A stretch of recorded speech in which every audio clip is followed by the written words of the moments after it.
त्या आसू गावाची परंपराप्रमाणे 2, 3, 4ला यात्रा आहे। 3 तारखेला आमची बैलगाडी शर्यती, भव्य बैलगाडी शर्यती ठेवल्यात। 1 लाख रुपये पहिलं बक्षीस असं गावकऱ्यांनी ठेवले आहे। मी सर्वांना विनंती करतो की आपली बैलगाडी घेऊन आपण त्या रेसला सहभागी व्हावं। आणि तसंच 3 तारखेला रात्री तमाशा ठेवला आहे, लोकनाट्य, आणि 4 तारखेला कुस्त्या। आपण सर्व यात्रेला मोठ्या संख्येने आमच्या पंचकृषीतल्या सर्व जनतेने सहभागी व्हावं आणि आसूकरांना सहकार्य करावं ही मी विनंती आपल्याला करतो। आणि यात्रेचं सर्वांनी, पाहुण्यांनी, आमच्या पंचकृषीतले सर्व कार्यकर्त्यांनी या मोठ्या भव्य बैलगाडी शर्यती आणि कुस्ती आणि तमाशा लोकनाट्याला सहभाग घेऊन त्याचा लाभ घ्यावं आणि शांततेत यात्रा पार पाडावं ही मी आपल्याला सर्वांना विनंती करतो। मित्र हो, श्री काळ भैरवनाथ यात्रा आसूचं पारंपरिक होणारं 100 वर्षाचं मैदान आहे। तशा मैदानाचा आपण आढावा घेण्यासाठी आलेलो आहे। तर फाट्या कशा आहेत, बक्षीस काय आहे, यात्रेचं स्वरूप काय आहे, हे संपूर्ण आपण आयोजकांनी जाणून घेणार आहे।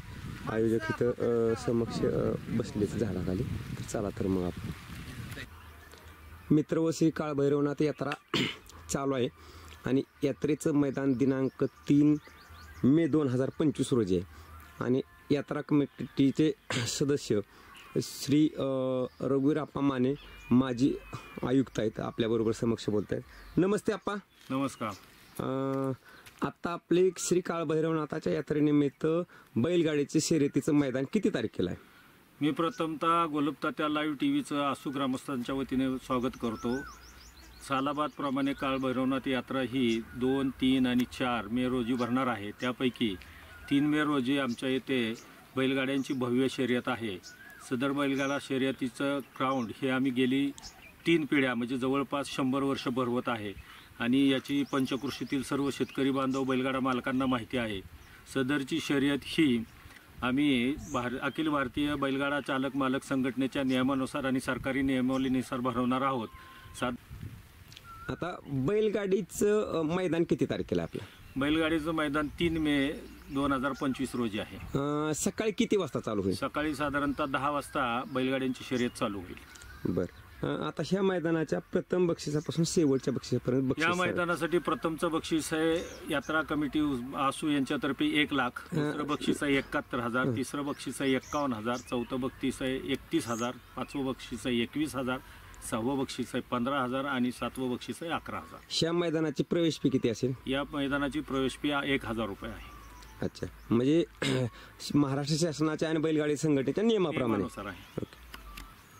ह्या मैदानाची ऑनलाईन नोंदणी चालू झालेली आहे का? या मैदानाची ऑनलाईन नोंदणी 29 तारखेपासून 2 तारखेपर्यंत होणार आहे।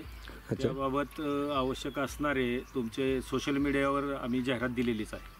हां, आणि ऑनलाईन नोंदणीचे नंबर, संपर्क नंबर परत सोशल मीडियावर येतीलच। अच्छा, त्याचबरोबर ह्या मैदानाची शासकीय परवानगी बी मैदानाच्या अगोदर येईल का? सर्व शासकीय परवानगी काढण्यात आलेली आहे। पूर्ण प्रोफेशनल बेसिसवर हे मैदान होणार आहे। सर्व अटी नियम पाळून मैदान होईल, त्यामुळे बैलगाडी चालक मालक संघटनांनी कोणतीही काळजी करण्याची आवश्यकता नाही। ओके आपा, ह्या मैदानाच्या आता तासांची लांबी किती? या मैदानाच्या तासाची लांबी आहे 900 फूट। बरं, आणि रुंदी? रुंदी 14 फूट आहे। बरं, त्याचबरोबर आता सुट्टीच्या खाली किती जागा आहे? साधारणतः सुट्टीच्या खाली मागे 100 फूट जागा आहे। 5 फेऱ्याच्या गाड्या त्या ठिकाणी उभ्या राहू शकतात। बरं, आणि अंतिम रेषेच्या पुढे? अंतिम रेषेच्या पुढे 150 फूट जागा आहे आणि त्याच्या पुढे परत 300 फूट मोकळं मैदान। म्हणजे ह्या मैदानातली 150 फूट आहे, परत मोकळं रान 300 फुटाचे मैदान मोकळं, म्हणजे 400-500 फूट परत जागा फूट पुढे अंतिम पाटीनंतर मोकळं मैदान आहे। बरं, आता ह्या मैदानावर कधीपासून शर्यत होती? या मैदानावर साधारणतः आमच्या गेल्या 3 पिढ्या म्हणजे 101 वर्ष झालं मैदान भरत आहे आणि निर्वावतप्रमाणे ती यात्रा पार पाडते आणि शर्यती पार पडते। आणि जे आसूचं लौकिक आहे 100 वर्षाचं शर्यतीचं, त्या लौकिकाला साजेसं मैदान लौकिकाला साजेसं असं मैदान होणार आहे। त्या पद्धतीने आसूचे निर्णय हे सर्व पंचकृषीत फेमस आहेत, त्यामुळे या मैदानात कधीही कोणावर अन्याय होणार नाही, निर्विवादपणे सुंदर असं मैदान होईल। ओके, आता आपण सांगितलं की कुठल्या पार्सलिटी होत नाही, परंतु गावची पाहुण्याची मित्राची गाडी असते तर अशा वेळेस काय यात्रा कमिटीचा निर्णय असेल? यात्रा कमिटी गावची गाडी असो, पाहुण्याची गाडी असो, मित्राची गाडी असो, ज्याचा बैल आहे त्याच्याच नावा पळवले जाईल. त्यात कोणत्याही प्रकारची पार्सलिटी होणार नाही. चिठ्ठ्या टाकून जशी नियमाप्रमाणे यापूर्वी स्पर्धा भरली त्याच पद्धतीने यावर्षी स्पर्धा होईल. ओके. यामध्ये गावगाडा तसला प्रकार होणार नाही. सर्व बैलांना ओपन हे ग्राउंड आहे. अच्छा, म्हणजे जिथं चिठ्ठी निघेल तिथं पळायचं. ह्या मैदानाला बॅरिकेडची सोय असेल आपण? या मैदानाला दोन्ही बाजूला बॅरिकेडची 500 फूट सोय आहे. म्हणजे अंतिम रेषेपासून सुट्टा बाजूला 500 फूट दोन्ही बाजूनी बॅरिकेड राहणार आहे. बरं, त्याचबरोबर ह्या मैदानाच्या आसपास कुठली धोकादायक परिस्थिती असेल तर त्याच्यावरती सगळी उपाययोजना केली जाईल? या मैदानाच्या आसपास कोणतीही धोकादायक परिस्थिती नाही. असेल तर त्याच्या सर्व उपाययोजना केल्या जातील. त्या पद्धतीने ॲम्ब्युलन्सही ठेवली जाईल. त्यामुळं कोणीही काळजी करण्याची काही गरज नाही. बरं, जसे ॲम्ब्युलन्स असेल तर त्याचबरोबर पशुवैद्यकीय अधिकारी बी असतील का? पशुवैद्यकीय अधिकारी सकाळीच असतात, 8 वाजल्यापासून इथं हजर असतील. बरं, त्याचबरोबर प्राथमिक आरोग्य केंद्राचे बी डॉक्टर असतील का? प्राथमिक आरोग्य केंद्राचे डॉक्टरही सकाळी 8 वाजल्यापासून असतील. मी यापूर्वीच आपल्याला सांगितले, शासकीय नियमाप्रमाणे आणि सर्व सुखसोयीने ही यात्रा पार पडली जाणार आहे, ही शर्यत पार पडली जाणार आहे. त्यामुळे कोणतीही गोष्टीची कमतरता राहणार नाही याची समस्त ग्रामस्थांनी काळजी घेतलेली आहे. बरं, त्याचबरोबर प्रेक्षकांनी आणि बैलगाडी मालकांनी कुठलीही इजा होऊ नये म्हणून मैदानात काय काळजी घ्यायची? प्रेक्षकांनी आणि बैलगाडी मालकांनी मैदानात कोणतीही इजा होणार नाही यासाठी आपल्याबरोबर कमीत कमी लोकसंख्या आणावी आणि बैलगाडी सोडताना कमीत कमी लोक असावीत. प्रेक्षकांनी बॅरिकेड्सच्या बाहेर उभा राहून शर्यतीचा आनंद घ्यावा अशी मी त्यांना सर्व ग्रामस्थांच्या वतीने विनंती करत आहे. त्याचबरोबर आता ह्या मैदानाचे झेंडापंच कोण असतील? या मैदानाचे झेंडापंच महाराष्ट्राचे धानावडे बापू, सुप्रसिद्ध धानावडे बापू असतील. समालोचक म्हणून प्रताप तात्या जांजुर्णे असतील व आनंद पवार सर असतील. ओके. त्याचबरोबर हे मैदान लाईव्ह मध्ये असेल? हे मैदान गोलपतात्या लाईव्ह TV मध्ये दिसेल आपल्याला. बरं, म्हणजे ह्या मैदानाचे लॉटही लाईव्ह मध्ये असतील आणि मैदान हे लाईव्ह मध्ये असेल? मैदानाचे सर्व लॉट्स लाईव्ह काढले जातील, सर्व समक्ष काढले जातील. त्यामुळे कोणतीही काळजी करण्याचं कारण नाही. आणि हे संपूर्ण निर्णय हे लाईव्ह मध्ये होतील? संपूर्ण निर्णय हे लाईव्ह होतील. ओके, धन्यवाद.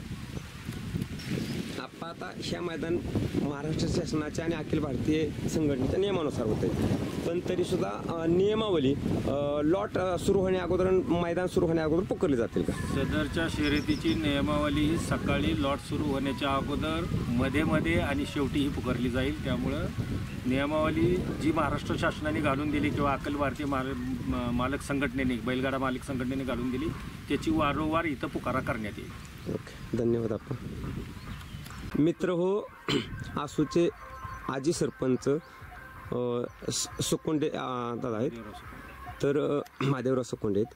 तर आपल्याशी सरपंच स्वतः बोलतात. नमस्ते सरपंच. नमस्कार. आता जे आपले यात्रेचं मैदान होणार आहे आणि यात्रेच्या शर्यतीच्या मैदानासाठी बी आणि संपूर्ण यात्रा शांतता होण्यासाठी तुम्ही संपूर्ण प्रेक्षकांना काय आवाहन कराल? प्रेक्षकांनी साईडला थांबून बघावं व्यवस्थितरित्या. पारंपरिक आमच्या आसुगावचं मैदान असते, त्यामुळं शांततेत जनतेनं पार पाडावं एवढंच. बरं, आज आता ही 100 वर्षाच्या जास्तच परंपरा आहे यात्रेची, तर ते जी यात्रा संपूर्ण एक 5-6 तालुक्यात नावाजलेली असती, तर त्याप्रमाणेच आसूचं मैदान होणार का? हो, ह्या बारीने मी तसंच मैदान पार पाडणार, त्याची काही काळजी करायची कारण नाही. बरं, बैल मालकांनी उपस्थितीत आणि गाडी नोंदवा ह्यासाठी काय आवाहन कराल आपण?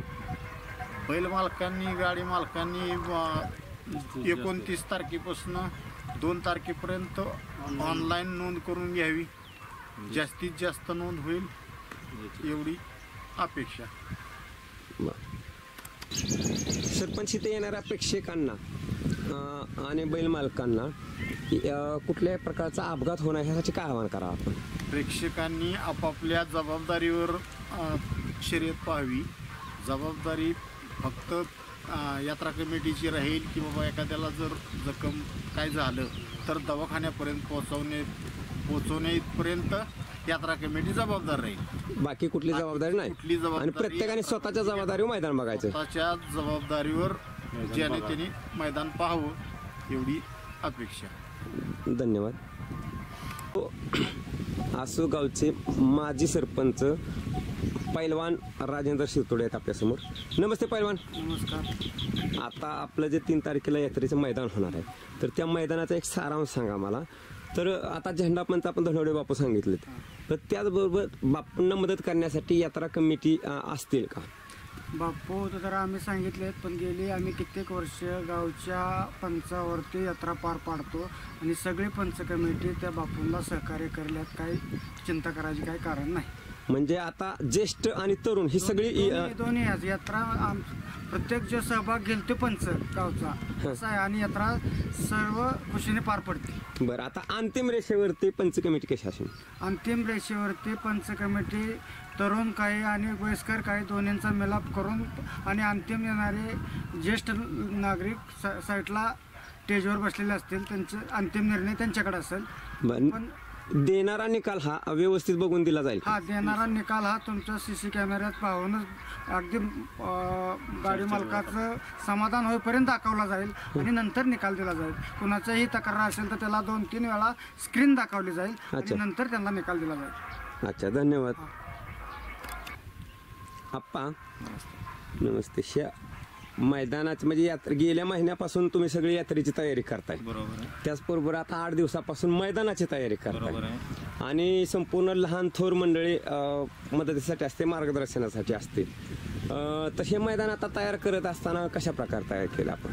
आता गेली 8 दिवस आम्ही कुस्त्याचं मैदान असेल, तमाशाचं ग्राउंड असेल किंवा बैलगाड्या शर्यतीचं ग्राउंड असेल, सर्व ग्रामस्थ मिळून करतोय. त्यात काही स्वतः अति उत्साहाने करतात. या ठिकाणी बघितलं तर आमच्याकडे हनुमंतराव जाधव आहेत, गावचे सरपंच महादेवराव सकुंडे आहेत, ग्राउंड प्रत्यक्ष ज्यांनी तयार केलं ते माधवराव सपकाळ आहेत, माजी उपसरपंच राजेंद्र शिरतोडे आहेत, माजी सदस्य चंद्रकांत नलावडे आहेत.